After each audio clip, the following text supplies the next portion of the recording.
Welcome to Political Science 201. I'm Laura Fleming. This is lecture 9 on elections. Okay, so last time I left you with this question, what is sexual liberation? Should we call it a positive or a negative freedom? So you remember we talked about two conceptions of freedom. One conception of freedom is called negative. This does not mean that it's morally bad. It just refers to the absence of government. So basically, negative freedom is when you tell the government to leave you alone. A positive freedom is kind of the opposite conception. It was something that was pushed by the progressives starting a little over 100 years ago. And the idea is that are we truly free if we are still struggling with certain basic needs, and do we need the government to help us? Okay, so we have government leave me alone freedom, and we have government help me freedom. So the question is, when we talk about sexual liberation, sexual freedom, are we talking about government help me or government leave me alone? Now, at first glance, it does seem like a negative freedom, government leave me alone. You'll often find proponents of sexual freedom saying things like the government needs to take its hands off my uterus, right? So that sounds like government leave me alone. But let's dig a little deeper into this question. So our Constitution was designed to be a limited government that mostly leaves its citizens alone. So the founders were all about the negative freedom, as we talked about. Many of the founders at the same time made comments to the effect that a limited government is only suitable for a religious or moral people. What did they mean by that? What did they mean when they said, you know, this kind of small, limited government that mostly leaves its citizens alone is really only going to work if you have a very moral and very religious people? Let's see what they meant. We've seen the state of nature has many harsh edges.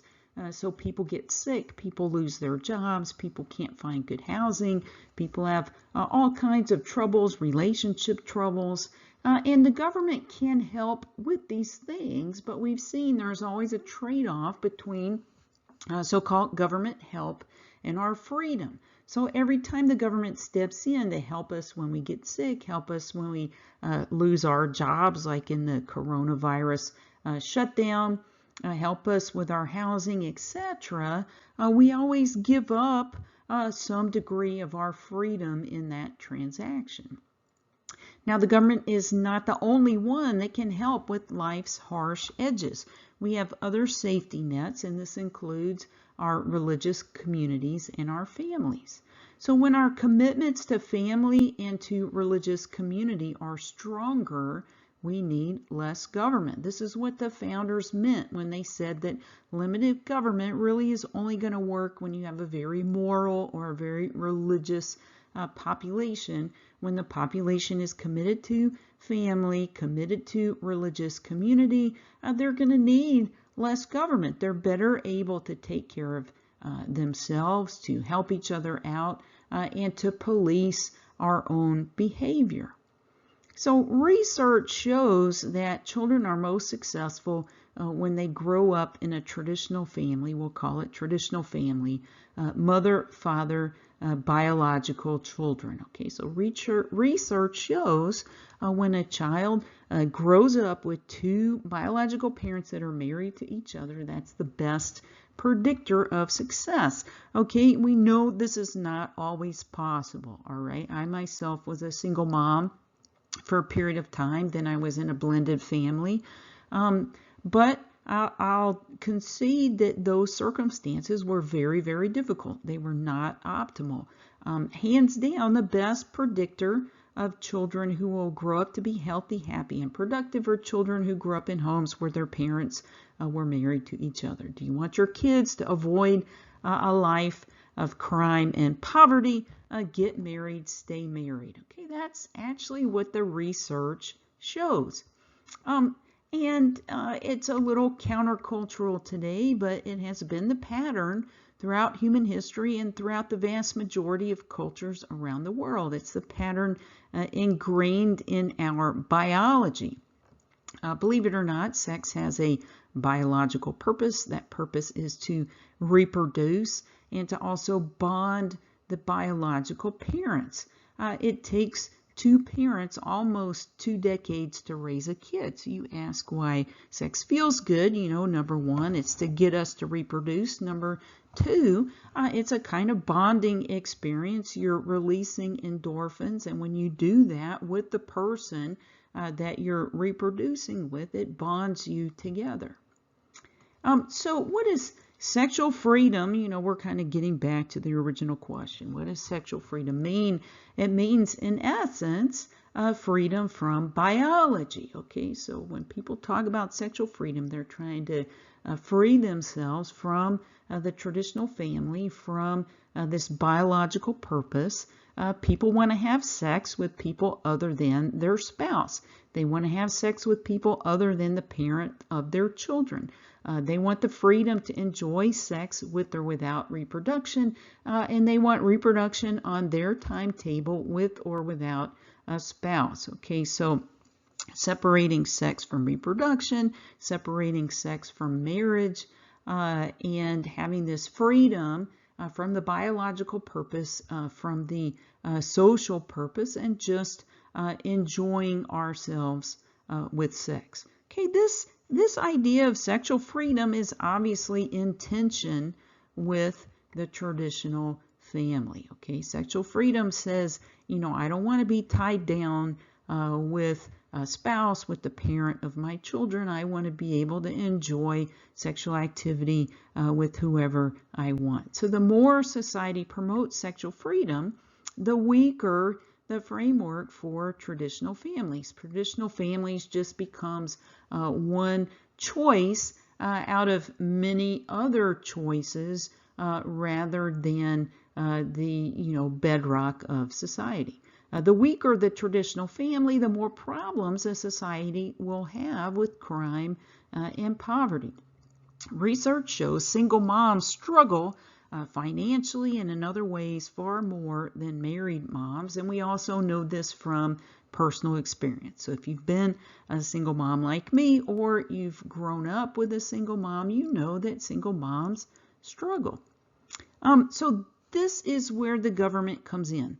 When we think of the consequences of sex, we generally think about pregnancy, we think about sexually transmitted diseases, and we may think the government has a role in preventing these things.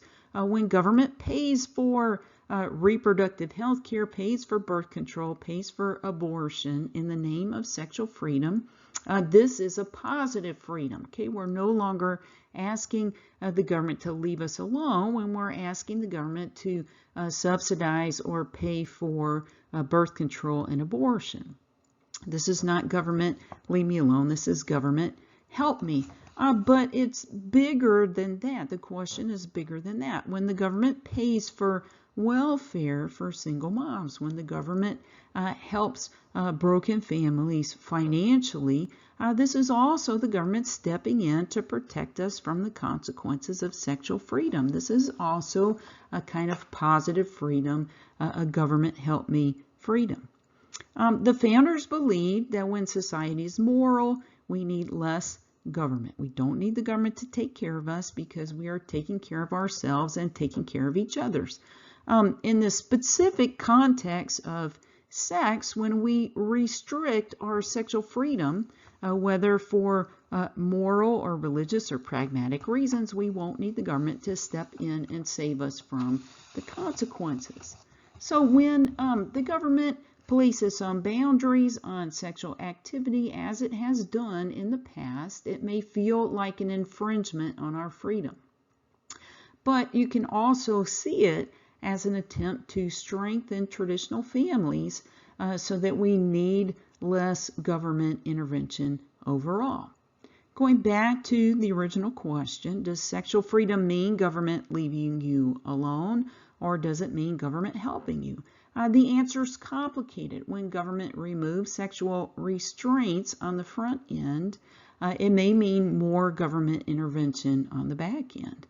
We think the government is setting us free, but the question is, do we really think that we can be free from biological reality that's been part of human life for millennium? Okay, just something to think about. All right, something to think about. Part of the question, how can you be in favor of small government but also be in favor of restraints on sexual behavior? And this is kind of one angle or rubric to look at that question. Okay, on to today's presentation. We're going to talk about elections and interest groups. We're going to talk about the difference between primary elections and general elections. We're going to talk about campaign finance. There's a lot of money in elections. And finally, we're going to talk about interest groups. What are these different interest groups that play a role in influencing our government? So we've talked about the fact that in the United States we have two political parties that dominate, the Republicans and the Democrats. So party leaders can increase their power by limiting our choice of candidates. Okay, so you can imagine if the Republican Party puts up one candidate and the Democrat Party puts up another candidate, they have a 50-50 shot at getting their candidate in office. So activists during the progressive era fought to give voters control over not just the ultimate outcome of the election, but also over the candidates for each party. And this led to what we know today as primary elections. Federal elections and many state elections as well are a two-step process. Step one, the primary elections select the top nominee from each party. Okay, so we have a party level election to get the nominee for the Republican Party and the Democrat Party. And then step two, in the general elections, the party nominees run against each other for the office. So here is the nuance. The exact primary election process varies from party to party and from state to state. We do not have one uniform way of doing primary elections. It's a state by state issue. So we can categorize primary elections in broad strokes. Most primaries are going to be closed, open, or mixed. And here you see a map. The map shows that the brown states have closed primaries. The green states have open primaries, and then you have some striped states. Those states mean that even within the same state, the Republican Party might do it one way and the Democrat Party does it another way. Okay, so it's not only a matter of state law, but also of state party rules. So what do these terms mean, open, closed, and mixed? In a closed primary, you must be registered with the party to vote in that party's primary. So if you want to vote in the Republican primary, you have to be a registered Republican. You have to declare your membership, your affiliation with a political party before you vote in their primary. And that makes some intuitive sense. On the other hand, there are states that have made the decision that anybody can vote in a party primary regardless of their affiliation. Perhaps you like a certain candidate, even though you're a registered Democrat. Let's say there's a Republican candidate that you would like to support. In these states, you are able to vote in the Republican primary, even though you're a registered Democrat. Finally, there's mixed, okay? In mixed primaries, registered voters must vote in their own party primary. So if you register Democrat, you're stuck voting in the Democrat primary. If you're registered Republican, you're stuck voting in the Republican primary. But if you haven't bothered to register, if you're an independent, you're not affiliated, then you can pick which primary you want to vote in. In each of these systems, you can only vote in one primary. Okay, so in a closed system, you choose by registering with a political party, and in open or mixed systems, you can pick which primary you want to vote in. In a mixed system, if you're unaffiliated or independent, and in an open system, anybody can pick any primary to vote in. These are not the only ways to do primaries. You can see on the map, California, Washington State, and Louisiana do it even differently from the three main groups. So a few states have what's called top two primaries. This means that all primary candidates run on the same ballot. Okay, so California only has one primary. All the candidates run on the same ballot. What this means is that the top two candidates, regardless of party, will run in the general election. So you can actually have two Democrats running in the general election, as is often the case in California.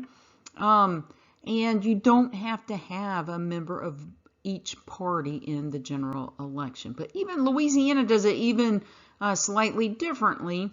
Louisiana doesn't even bother having a separate primary. Okay, in Louisiana, the majority candidate wins. So you just stuff all the candidates on the general ballot. If one of the candidates wins more than 50% of the vote, then there is no primary. They're the winner. If there's no majority candidate, then the top two have a runoff election. So instead of having a primary and a general election, Louisiana has a general election and then a runoff between the top two. Now, these other types of primaries don't work for presidential primaries. Okay, so for presidential primaries, you have to have one nominee from the Democrat Party and one nominee from the Republican Party, and then aggregate those nominees across the country. So these other types of primaries only apply to Congress. Okay, these are congressional primaries where all of the candidates for Congress are jammed onto the same ballot. Okay, so Louisiana is actually closed for presidential primaries. This means if you want to vote in the, for example, Democrat presidential primary in Louisiana, you would have to register as a Republican to vote in the Republican primary, or register as a Democrat to vote in the Democrat primary. But you should be aware, again, this is kind of a crazy quilt, a patchwork of different processes and procedures that vary from state to state in terms of how we do our primary elections. So presidential primaries are held on a state-by-state basis, and the results are aggregated. So here on the slide, you can see there are actually 23 Democrats that started this run for president. Sanders was the most popular runner-up candidate after Biden, okay? But you can see there's lots of candidates in here. Some of them are not very well known. Some of them are better known. And we just went through our 2020 primary season. So we had a series of debates. The different states had their primaries, and eventually Joe Biden rose to the top. We'll talk more about that in a minute. President Trump is the Republican nominee. There were a couple primary challengers. You can see at the bottom, Bill Weld, Mark Sanford. Okay, these are not serious challenges, because when you have an incumbent president, the incumbent president is generally going to be the party nominee, right? So just like the Democrat Party put Barack Obama up for a second term, the Republican Party definitely going to put Trump up for a second term. And these Republican challengers in the primaries do not have a serious chance of replacing Trump. Joe Biden, again, has won the 2020 Democrat primaries, and as the incumbent president, Trump is the 2020 Republican nominee. Okay, so presidential primaries began in early 2020, so earlier this year, and the general election will take place in November. Each state has its primaries on a different date. So again, we see a lot of variation within the states. Earliest states get the most media attention. We'll talk about that. Super Tuesday is the Tuesday in February or March, generally, where the greatest number of states vote. So a primary candidate is going to have to do well both in these very early states that get a lot of media attention, and the candidate is also going to have to do well on Super Tuesday. If you don't do well in the early states and you don't do well on Super Tuesday, unlikely you will survive to the end of the primary season. Louisiana presidential primaries took place on April 4th. Some states, just to show you the great diversity again of primaries, some states have primary caucuses instead of elections. So elections we're all familiar with. Elections are secret ballot. You go into the voting booth and you cast your vote. A caucus is based on the idea of actually talking to each other. Okay, so states have, the couple states that have caucuses, the way it works is that people meet at the precinct level, kind of the neighborhood level. You meet, you discuss, and you debate, you talk about the candidates, and then you choose delegates to go to the county level. And then the same process happens. People discuss and debate, and then you go to the precinct, then you go to the district level, and then finally your caucus moves to the state level. So it's kind of like honor band or honor choir or some kind of championship, right, where you start out small and kind of work your way up to the bigger levels. And again, the whole time you're discussing and you're debating the different candidates. And it takes quite a while. It takes quite a while. We'll talk about this in just a second. So traditionally, talking about early states, Iowa and New Hampshire have the first primary. So Iowa has the first primary caucus. New Hampshire has the first primary elections. So again, Iowa is one of the first states to start the caucusing process, but they don't actually have their final delegates chosen until much later in the season because it takes time to go through all the levels of a caucus.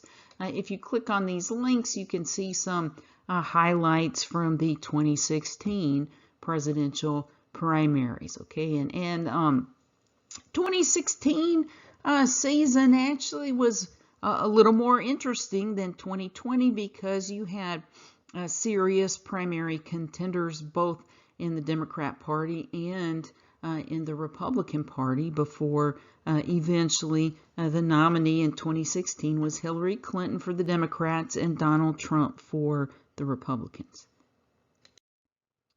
So after these state primaries trickle through, the final party nominees are chosen at party national conventions.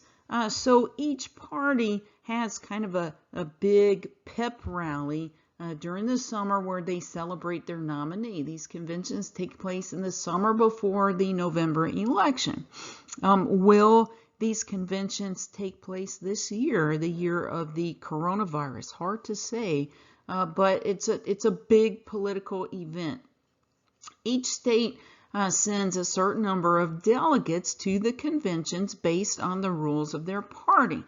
So this is kind of a mini electoral college. The Democrats will select delegates from each state based on the primary elections. These delegates will be pledged to vote for the candidates that were chosen by their states, and all these delegates go to the party national conventions, and then the delegates will select the final party nominees. In reality, everybody generally knows who the nominees are going to be by the time of these conventions. The Republican National Convention will be in Charlotte, North Carolina, assuming that things are open back up by August. The Democrat National Convention will be in Milwaukee, again, assuming that things open back up. So these are basically big political pep rallies celebrating the candidates after they've been selected through the patchwork quilt of primary elections.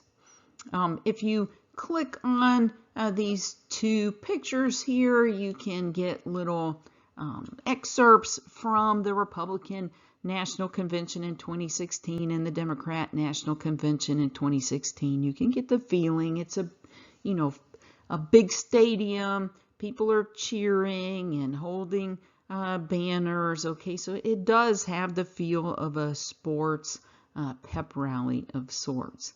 One interesting fact, when choosing the dates for the National Convention, these are chosen very carefully because there's another big media event that happens every 4 years in the summer, and that's the Summer Olympics. Okay, so the Democrat and Republican parties, they don't want to know what you'd rather watch, the Olympics or the National Convention. So they choose their date so as not to interfere with coverage of the Olympics.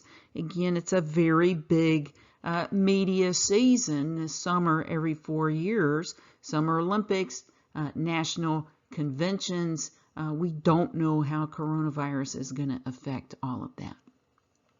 There is a little reveal that they generally save for the national conventions. Okay, so most of the time you know through the primary election process who the nominees are going to be, but the big reveal can be the vice presidential candidate.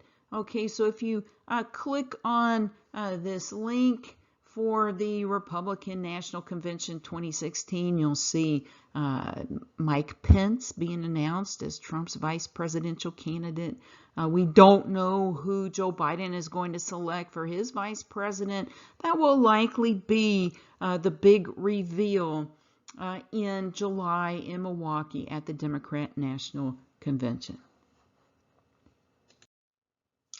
So after the primaries comes the general election. We've talked about this, the fact that the general election uses the Electoral College system. The general election for the 2020 presidential election season is going to be November 3rd of this year. And in that election, Louisiana voters will elect 6 members of the House. Again, we only vote for 1 member of the House per district, so if you're voting in Lincoln Parish, you will only be voting for your particular district. We're going to elect 1 senator. Senator Bill Cassidy's seat is up for re-election. I predict he'll probably be re-elected. And of course, we're going to be voting for the president. What's interesting for our district, Lincoln Parish is part of District 5, I believe, and we had Ralph Abraham representing us for the past 6 years. He's giving up his seat. So what's going to happen is we're going to have all of the candidates, and there's going to be a lot of candidates for an open seat. Again, Louisiana has this kind of top 2 general election, so they're going to smush all of the candidates for Ralph Abraham's seat onto the general ballot, and then the top 2 candidates will participate in a runoff after the general election. So if you're running for Ralph Abraham's seat in Congress, you're going to be a little bit at a disadvantage. Even if you're one of the top 2, you still won't know whether you're going to have to move to Washington, D.C. until after the runoff election in December. So that's not much time to plan your big move to D.C. but that's how Louisiana does it. So I have a little thought question. Money in elections. Okay, we'll see. Running for Congress, running for president is very expensive, so candidates have to raise money. The question is, should there be a limit on how much money you can spend on an election campaign? Do you think having all that money in elections is a bad thing? And if you do, how do you control it? How do you keep people from spending so much money on elections? And then what if it's your own money? Should you be able to spend your own money running for office? For example, Michael Bloomberg had a campaign for president. He spent a ton of his own money, but was not successful in that campaign. Okay, so the question is, should you be able to do that? We get uncomfortable with the idea of all this money in elections, but at the same time, it's not 100% clear what should be done about it. So it turns out that elections are very expensive. Over $6 billion was spent during the last presidential election cycle, 2016. If you click on this link here, it takes you to OpenSecrets.org, a great website that uses publicly available data to track election spending. So I encourage you to go to OpenSecrets.org, check out all the different graphs and information that they have available. So if you look at averages, the average amount spent to win, average amount spent by a winning candidate in the House of Representatives was over $1 million. And the average spent by a winning senatorial candidate was over $8 million. This does not count outside spending by political action committees, which we'll discuss later. Okay, this is by the member of Congress's re-election campaign itself. Okay, so if you want to win in the House of Representatives, be prepared to spend over $1 million. If you want to win in the Senate, be prepared to spend over $8 million. That begs the question, why does it cost more to run for Senate? Well, number one, it's a statewide election, so for most states, you're going to be covering a greater territory and you have to reach more people. In addition, the Senate is a more elite group. There are fewer senators, so you can say Senate seats are more precious or valuable than House seats, and senators have longer to fundraise, so they're in office for 6 years. They have 6 years of fundraising as opposed to members of the House that only have 2 years to fundraise. But the bottom line is that members of Congress spend a significant amount of time fundraising for re-election. Note, this does not even talk about the money spent by presidential candidates. In the 2016 presidential cycle, Trump spent $333 million, so hundreds of millions of dollars. Hillary Clinton spent even more, $563 million, and she didn't even win. I believe Bloomberg may have spent even more than that and didn't even get the primary nomination. Presidential elections, very expensive. Congressional elections, also very expensive. The Huffington Post got a hold of a PowerPoint that I'm going to show you here.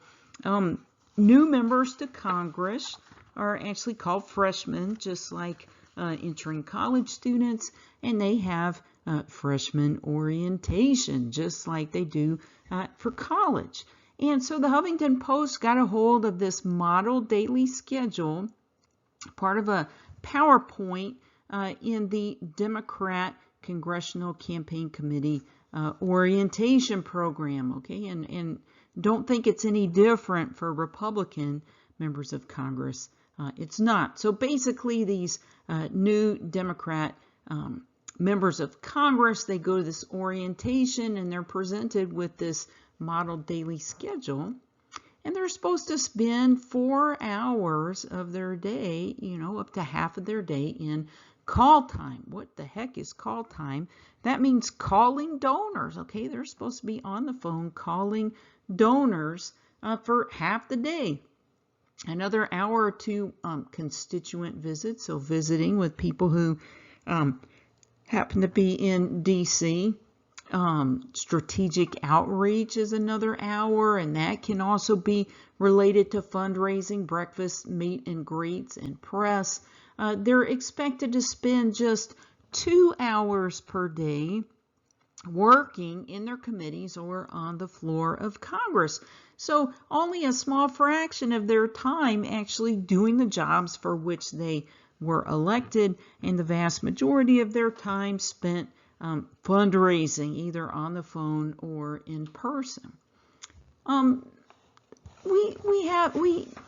This is a strange daily schedule. So the Huffington Post says that congressional hearings and fundraising duties often conflict, and members of Congress have little difficulty deciding between the two, occasionally even raising money from the industry covered by the hearings they skip.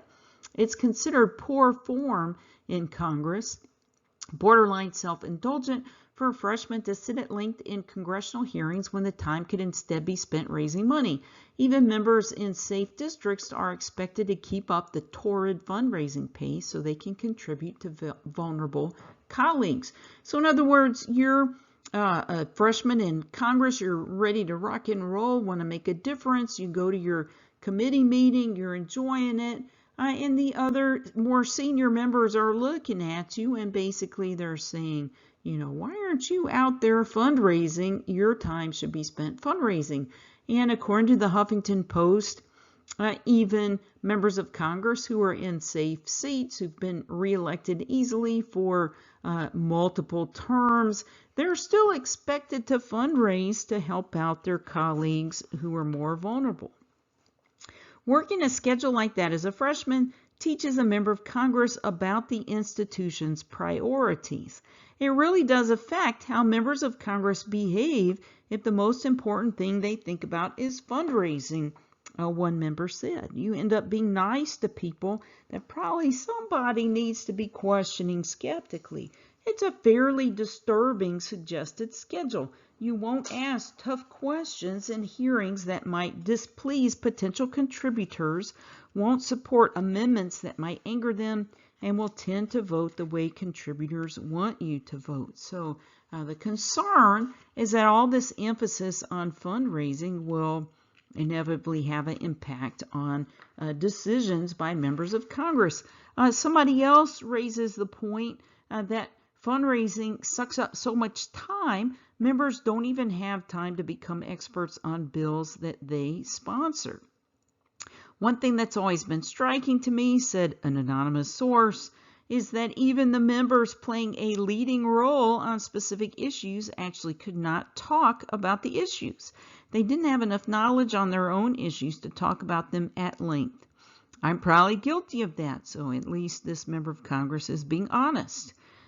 He recalled one meeting early in his career.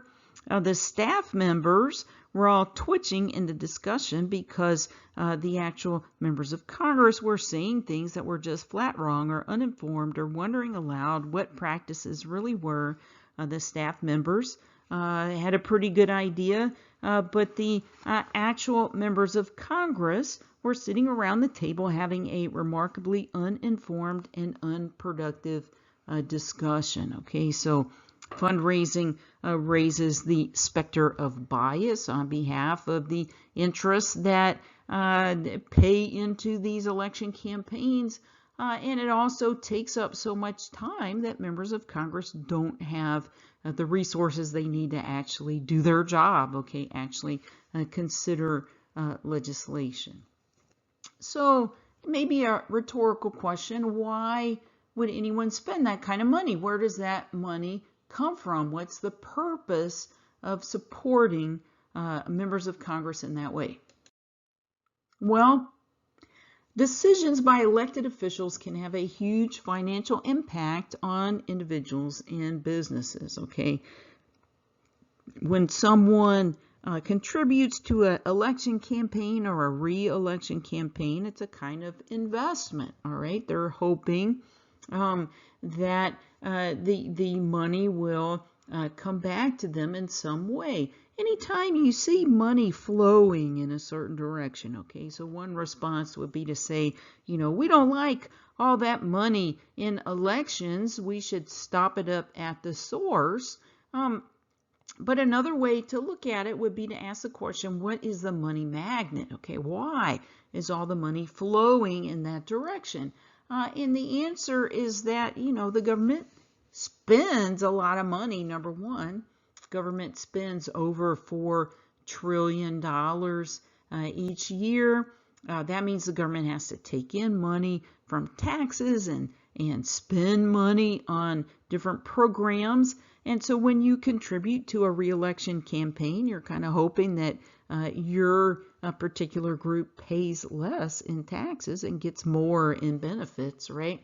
Not only that, regulation can have an even greater impact than direct grants of money. So not only does the federal government take in and spend money directly, but the government regulates, and we've seen it regulates every aspect of society, and this regulation can have an even greater impact than just the money spent. How does regulation impact the bottom line of businesses? Well, number one, it makes things more expensive, and number two, it stifles competition, which also makes things more expensive. Let me take an example. Let's say that the Environmental Protection Agency, the EPA, puts out a regulation and they say that, you know, we don't like these old style of light bulbs, okay? We're going to issue a regulation where you can only use these new energy efficient light bulbs, okay? Now, you know, the energy efficient light bulbs are going to be more expensive because otherwise, if a light bulb was less expensive, you would buy it anyway, regardless of whether it was energy efficient or not, okay? Nobody would have to regulate or force you to buy a light bulb that was both cheaper and more energy efficient, okay? So number one, you know, the new energy efficient light bulb is going to be more expensive. So you go to Lowe's, and let's say before, I'm just making these numbers up, before when you buy a light bulb, it's only $3. And then you go to Lowe's, you buy a light bulb, and now it's $5. Okay, so that's a difference of $2 per light bulb. And it's not like you're paying those $2 directly to the government, okay? There's not an explicit light bulb tax where you Venmo or PayPal the government $2 every time you buy a light bulb, but nonetheless, it is a kind of hidden tax because you are paying more. Now, let's say you're the light bulb company. Let's say you make the old style, less efficient light bulbs, and you have a decision to make, you know. Are you able to invest in the new equipment and new supply line and new formulations needed to produce the new light bulbs? Maybe you can, maybe you can't. This is one of the reasons the new light bulbs are going to be more expensive, because they require an investment by light bulb companies into the new technology. But maybe your only real assets are your machines that produce the light bulbs, and you've been relying on them for many, many years, and you just don't have the extra cash to go and invest in all new machinery. What do? You may go out of business, you know, so you may see light bulb companies going out of business because they're not able to retool and produce the new style light bulbs. So this means that there are fewer light bulb producing manufacturers overall, which means that they can raise the price and make it more expensive, all right? So if you're a light bulb manufacturer or any other entity impacted by any kinds of similar regulation, and there's many, many different government entities that are issuing regulations, so they have a lot of impact. So there's a lot of interest in either having the EPA promote the new energy efficient light bulbs, or having the EPA not push the energy efficient light bulbs. Okay, that kind of thing has an even greater impact on our economy than the direct spending does. Okay, so the government absolutely impacts the economy through direct taxing, direct spending, and indirectly through regulation, which has an even bigger impact on the economy.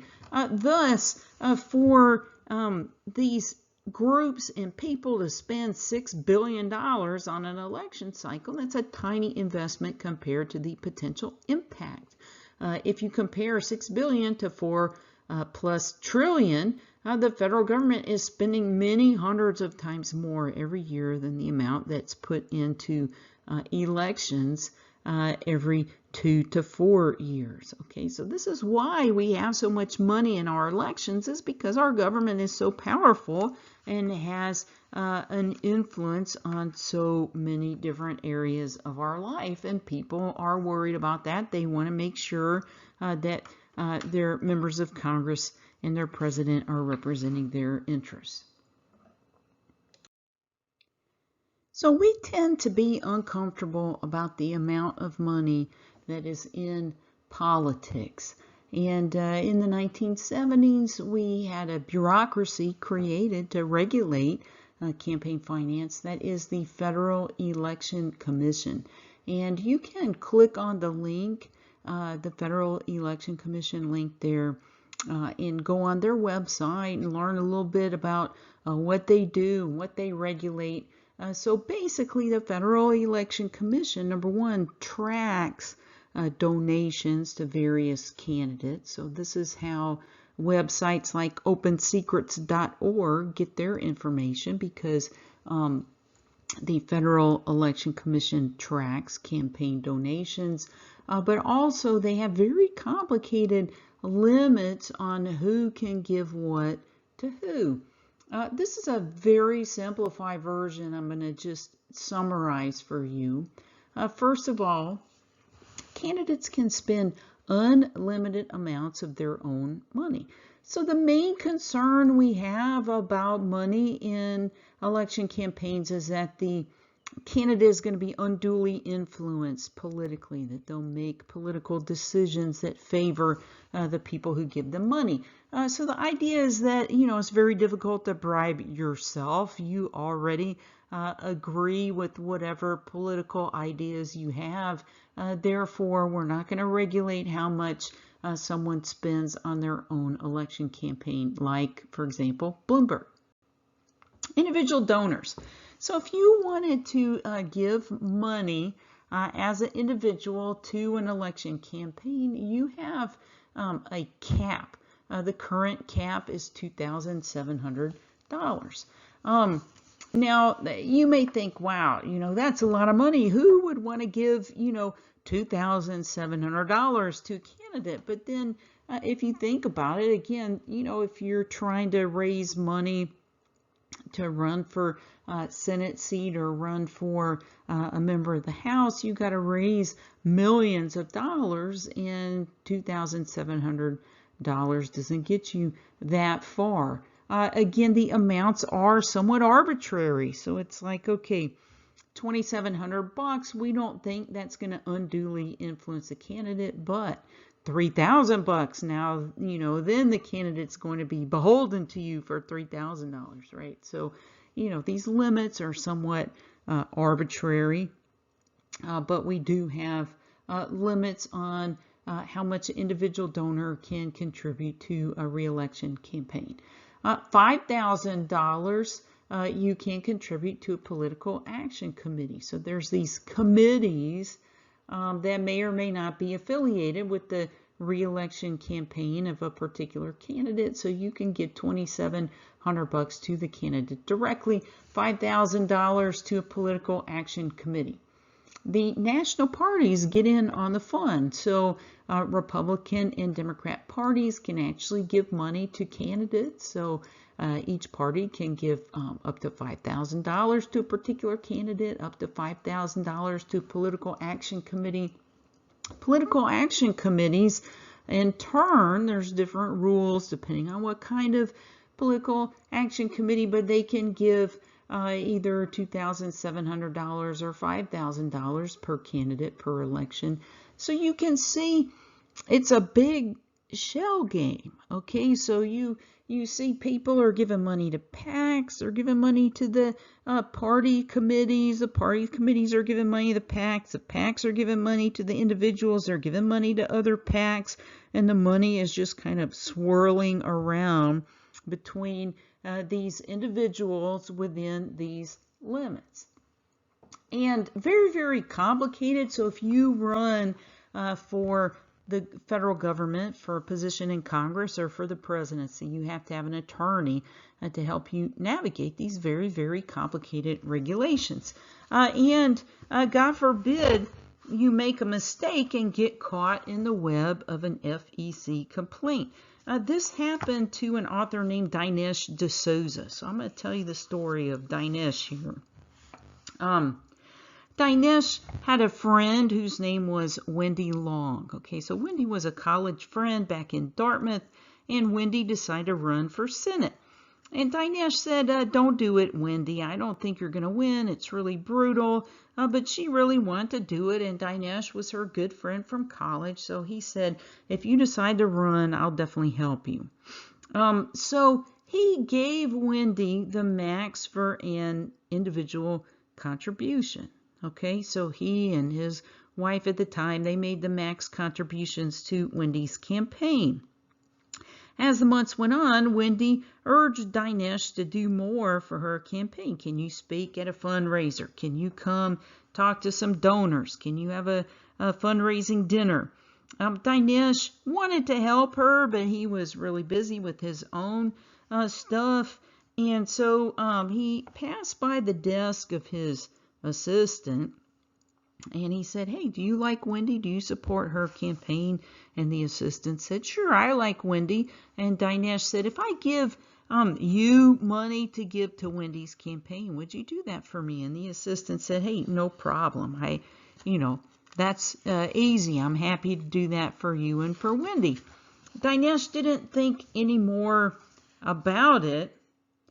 And then all of a sudden, he got an indictment from the feds. Okay, so the feds came after him for violating FEC rules about campaign finance. So Dinesh had to get a very expensive attorney. So he's having a conversation with his attorney. I'm reading from his book called Stealing America by Dinesh D'Souza. So he says, his attorney said, what you did is illegal. That's unfortunate. What's more unfortunate is that you're a smart fellow and you've committed one of the stupidest crimes in the history of American jurisprudence. What made it so stupid, the attorney explained, was that it was so unnecessary. The attorney explained there was a legal way for him to have given Wendy money. He could have given it through a PAC, which is the way people give thousands, even millions, to benefit their favored candidates. So in other words, Dinesh didn't understand the shell game. He didn't understand that he could give money to all these different groups who could then give money to the other groups who could get the money to Wendy, like other politically active people understand. And Dinesh concluded his problem wasn't that he gave Wendy too much, it was that he gave in the wrong way. And Dinesh agrees, wow, that's very stupid of me. So the attorney said, Dinesh, there are some things in your favor. This is not a corruption case. Dinesh had not given the money to get anything out of it. Nobody thought Wendy was going to win. He had given purely out of friendship. He wasn't trying to swing an election. He was not a professional political fundraiser. He wasn't someone with a prior criminal record. Nonetheless, Dinesh was indicted on 2 charges, exceeding the campaign finance limit and causing the government to record a false document. So the false document was when his assistant recorded her name instead of Dinesh's. So these felonies carried a maximum 5-year prison term. So now Dinesh is quaking in his boots. He could go to prison for 5 years just for giving money to his friend Wendy in the wrong way. So he's sweating. His attorney is arguing. Dinesh had to pay his attorney, big bucks, hundreds of thousands of dollars. And the judge is now proceeding to hand down the sentence. Thankfully, Dinesh did not have to go to prison. However, he was given 8 months of overnight confinement in a halfway house. So he basically had to go sleep at the halfway house every night for 8 months. He had to do 1 day a week of community service, an hour a week of counseling. He had to pay a $30,000 fine, and he got 5 years probation.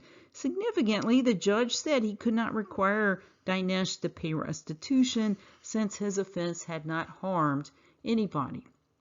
Wow, okay, so, is this how we're going to regulate campaign finance? Are we going to penalize people for, supporting their friends in an election and ignore all the corruption that we know is going on? Very interesting situation, okay? And you can see the bureaucratic tendencies we talked about, the paperwork, the lack of, just basic common sense to cut through to the point of the endeavor, right? So the FEC kind of working to perpetuate itself rather than working to stamp out corruption in elections.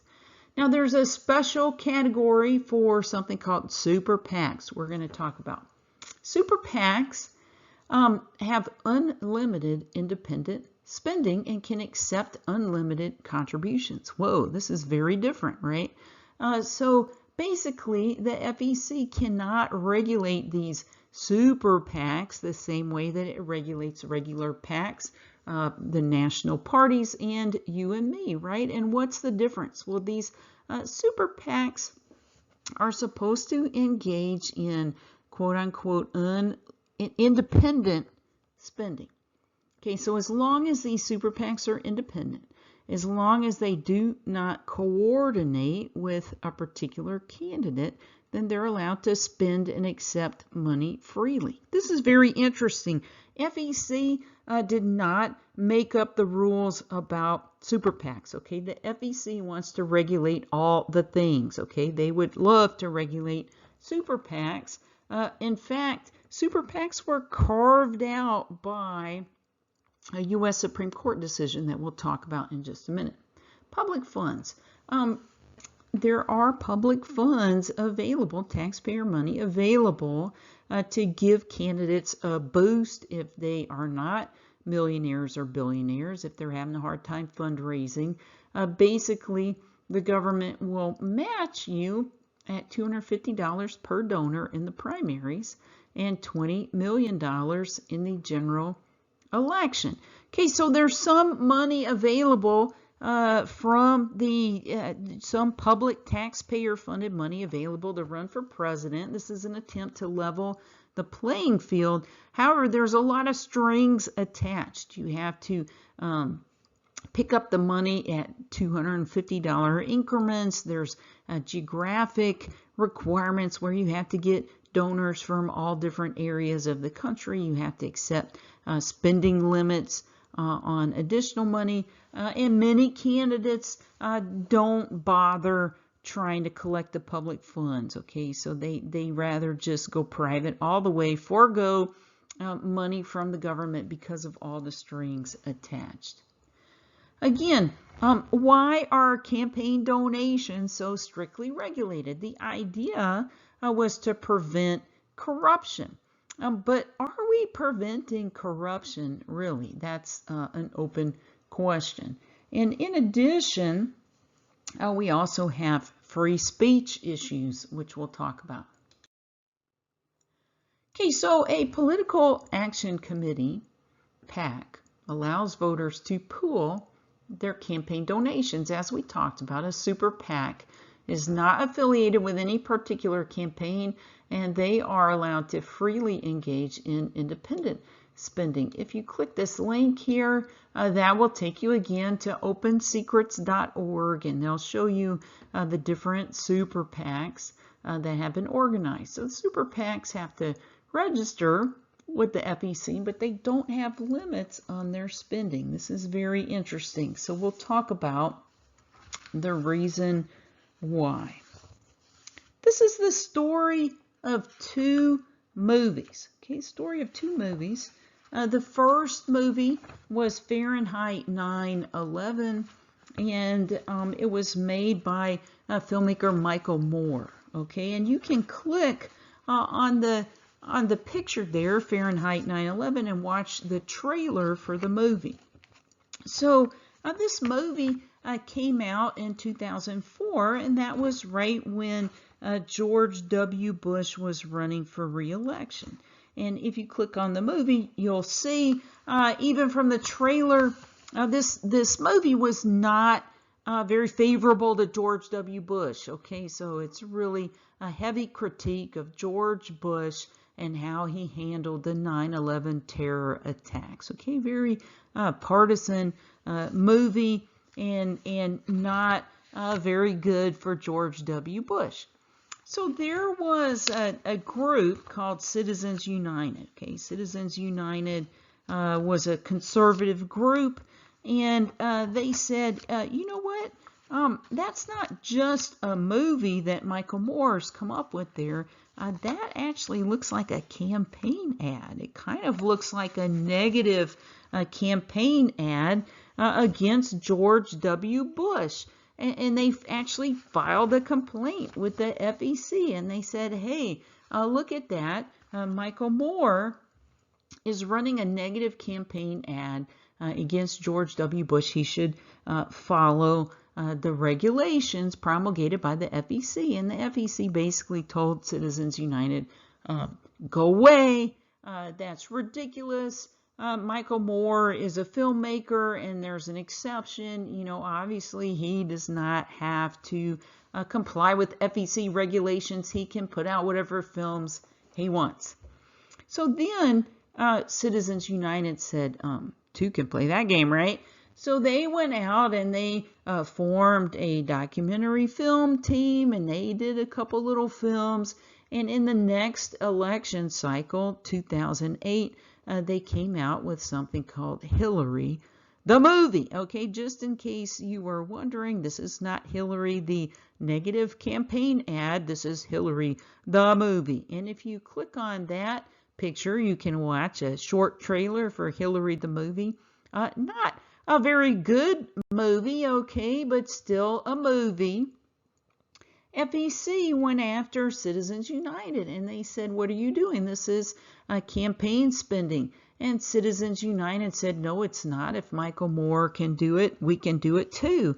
And so that kind of opened a big can of worms, you know. So where do you draw the line? Are you going to say that, you know, you can't publish political books in an election year without running it through the FEC? Opens a big can of worms, a big First Amendment issue. And so that case went all the way up to the Supreme Court. And the Supreme Court said, look, Citizens United did not coordinate with any particular candidate. They acted independently in making Hillary the movie. Therefore, they're not subject to the rules of the FEC, that this is a free speech issue. Okay, people should have the ability to make the movies or the books or the content that they want without worrying about running afoul of FEC regulations, as long as they're not coordinating with any particular candidate. Okay, and that's how these super PACs were born. So super PACs are allowed to create political content provided they do not coordinate with individual candidates. So who are these groups that are spending money on political candidates? This goes back to the question, where's all the money coming from? Interest groups, okay, these are the factions that James Madison warned about that President Washington warned about. Interest groups seek to influence government on behalf of their members. So we're going to talk about a couple different interest groups. For example, Chamber of Commerce. Chamber of Commerce is a very powerful interest group on behalf of businesses. And if you click on the Chamber of Commerce icon on the slide, you'll get a link to their website. Chamber of Commerce is generally aligned with the Republican Party, very influential. They donate money to the Republican Party, and they also spend millions of dollars on lobbying, which we'll talk about later, but that's trying to influence members of Congress and other politicians directly. Many chamber employees previously worked for the government. This is called the revolving door phenomenon. So the idea is that a member of Congress or a staff member, an assistant to a member of Congress, can decide to retire from public life and go work for one of these powerful interest groups, and they can make a lot of money that way because they're seen as having connections and influence in Congress. So if you click on that link right here, revolving door, it'll take you to opensecrets.org, and it'll show you exactly the donations that the U.S. Chamber of Commerce has made to which politicians, and also what percentage of their lobbyists used to work in government. Very interesting information. Let's take a look at the other side of the political spectrum, AFL-CIO. AFL-CIO is a powerful interest group on behalf of unions, and you can click on the icon there and look at their website and get a sense for their issues. So what is a union? Unions are based on the idea that an individual employee may not have a lot of leverage to negotiate with their employer.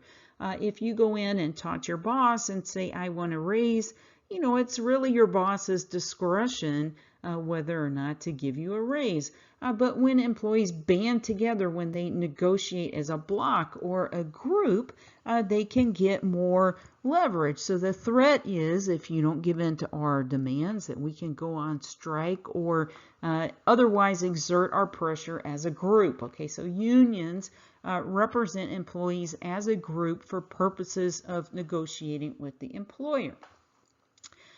This was probably necessary during the Industrial Revolution when workplace conditions were not very good. But today, we do have a lot of government regulation of workplaces, and the participation in unions has definitely gone down. So the AFL-CIO is generally aligned with the Democrat Party. And today, only about 11% of the American workforce is unionized. That's different from in the past. In your grandfather's generation, for example, maybe your grandpa was a member of a trades union. Unions were a lot more powerful and a lot more numerous, a couple generations ago. But today, only about 11% of the American workforce is union. And about half of union members are public employees. So it would make sense that organizations like the AFL-CIO would be aligned with the Democrat Party, aligned with the party that is more vested in government action, government programs, government workers. Another statistic, over a third of the public sector, over a third of government employees are unionized. Think about teachers' unions and police unions. Compare it with only 6% of the private sector. You can also click this link here and see what opensecrets.org has to say about the AFL-CIO. They also spend a lot of money on lobbying. They spend a lot of money on donations, mostly to Democrat Party members. And they also obtain employees through the revolving door. Again, that revolving door means it's very easy to get a job with an interest group trying to influence government if you've worked in government before yourself. The agriculture industry also sponsors many interest groups. Okay, so you'll see interest groups supporting dairy, pork, sugar, wheat, etc. And the question is, why? You know, if you see a bunch of interest groups jumping into the mix, sending money into politics, there has to be a money magnet, and there is. Okay, so the national government has subsidized farmers since the Great Depression. This made sense at the time. Okay, so FDR was concerned that the Depression would really impact farmers. And if farmers go out of business, that could jeopardize the nation's food supply. So there's all kinds of programs designed to prop up and help farmers. Now, the Great Depression was many years ago, 80 years ago, many years ago. Farmers today are quite different. Most farmers are not, family-owned businesses. You have large agricultural international conglomerates. Okay, so the agriculture industry today doesn't necessarily need subsidies in the way that small farming families may have needed them during the Great Depression. Nonetheless, we've talked about the fact that when you have a government program, when you have a government subsidy, very, very difficult to ratchet that back. Especially, we talked about the fact that Iowa has a lot of influence in politics simply because it's one of the first states to have presidential primaries. So Iowa gets a lot of media attention. And Iowa is a huge farm state. Okay, so politicians don't necessarily want to do anything that's going to upset Iowa. You don't want to ratchet farm subsidies back, and people say, what, you hate farmers, you look down on farmers, etc. So once a subsidy's in place, very difficult to ratchet back. So every 5 years, Congress passes something called a farm bill that authorizes hundreds of billions of dollars of spending on the agriculture industry. And you might think, well, you can see how the rural states, the farming communities would go for that, but how do you get the urban states to vote for a farm bill? This is very interesting. So they tuck in a little something for everyone. So this farm bill combines both subsidies for farmers that makes the agricultural and rural states happy, and it also puts in food stamp and nutrition funding, so funding for poor people, which makes these urban centers happy. Okay, so they kind of combine welfare for people in highly populated urban areas with a kind of welfare for farmers, right? So everybody gets a little something and the bill gets passed. Again, very, very common. Now, these farm policies, what they've done is they've actually increased prices for consumers. So not only do we have to pay money in taxes to subsidize farmers, but many of these policies are designed to keep prices for sugar and for dairy and for poultry, etc., artificially high. So you might think, why don't we reduce the farm subsidies, and maybe that would lower prices, and maybe we could spend less on helping poor people. Poor people would be better able to afford food, right? But that's not how government works. Okay, government works by spending more, not spending less. Okay, so very interesting conundrum, these farm policies. We also had the issue that we're subsidizing things like sugar, subsidizing things like corn and high fructose corn syrup, subsidizing all kinds of things that are bad for us and that have, turned us into a nation of fatty McFat-fats, right? So what does the U.S. Department of Agriculture do? They're kind of scratching their heads. They say, I know what. To kind of assuage their guilt for supporting big sugar and big corn that comes up with, high fructose corn syrup, they decided that they would also support farmers markets. Okay, so the U.S. Department of Agriculture is awarding various grants to different farmers markets to help promote fresh and organic produce. Critics say that the grants are the U.S. Department of Agriculture's way of solving a problem that they themselves created by subsidizing certain crops. One of the arguments for farmers market promotion is that they need these grants to help level the playing field, but it's a playing field that has been distorted by federal grants and subsidies. What you have is the USDA in an arms race against itself. Okay, so this is your government at work, farm version. There's also interest groups for social issues. Okay, so if you want, you can click on the logo for Planned Parenthood there, and it talks about their action arm, their fund to influence government policies around women's reproductive rights and abortion. To give you something from the other end of the spectrum, you can also click on the link for the NRA. NRA stands for National Rifle Association, and they're an interest group supporting the Second Amendment, the right of Americans to bear arms. Okay, so you have interest groups that are interested in policies, economic policies, that are interested in subsidies, and interest groups that are interested in social issues and policies like abortion, women's health, and either gun control or the right to bear arms. Okay, if you could please prepare for the next lecture by thinking about this question. Where will you get your news in the next 2 days? And have you identified any bias in your news sources? I think if you look at different news sources talking about the coronavirus, right? Some sources may be very supportive of President Trump's approach to this disaster. Some sources may be highly critical. Some sources may be saying that we need to shut down for many, many more months.